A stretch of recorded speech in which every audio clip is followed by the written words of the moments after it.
Tamamdır abi. Bakayım abi dedim şimdi çağır.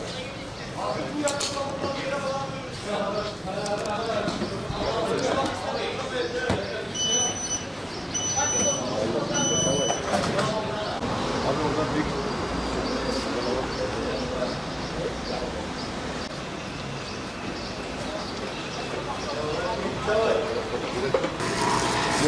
Benzin dolduramıyoruz. Halas. Hangi kanal dönüyor? Hangi kanal dönüyor? Çok.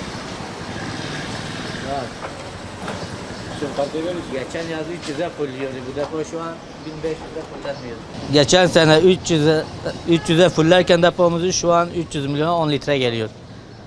Ne yapacağımızı bilmiyor. Esnaf çok zor durumda. Gün 300 milyon alıyoruz, yani eve kadar gidemiyoruz onunla. Ne yapacağımızı bilmiyor. Daha önce depomuz 300 milyon fulluyor geçen yaz. Şu an arada bir sene geçti. 1500 depomuz oldu. Biz esnafız abi.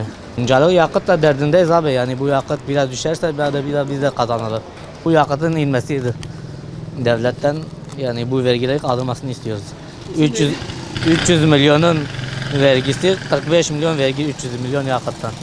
Çok pahalıdır. Çoktur ya. Biraz indirim olmaz mı acaba? İndirim olsa iyi olur. Biz mahvolduk bu benzin yakıtı için. İşte ne bileyim işte. Her hafta geliyor, her hafta geliyor, her hafta geliyor. Bu yakıt pahalı olduğu için pek fazla evde çıkmıyoruz. Arabayı evden çıkartmıyoruz. 100 falan yakıtı alacağım. 100 lira. İşte 1-2 gün yetiyor. Ondan sonra eğer dışarı çıkmazsam bir hafta bana yeterlidir. Ama 2 günden bu 100 lira gider bu yakıtı. Eskiden 250-350 dolduruyor. Şu anda 1 milyara yakın dolduruyoruz. Vallahi indirim yapsaydı çok iyi olur. Memnun kalırız devletten.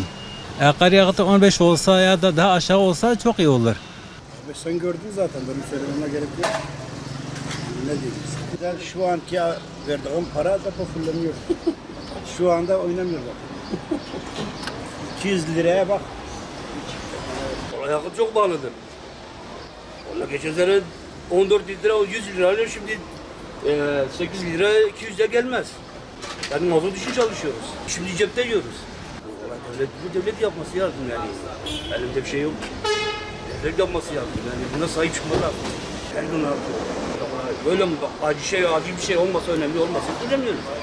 Yani başa çıkamıyoruz. Vallahi artık alamıyoruz. Bir imkanımız da yok, işimiz de yok, gücümüz de yok. Bir yetkililerden yardım istiyoruz. Yani buna bir el uzatsınlar. Yeter yani, ya bıktık bu benzinden, mazottan, her gün zam. Bu nedir ya? Allah'tan kork biraz ya. Depomu 100 milyona dolmuş, şimdi 500 milyon olmuş, 1 milyar olmuş. Yeter ya, bıktık ya.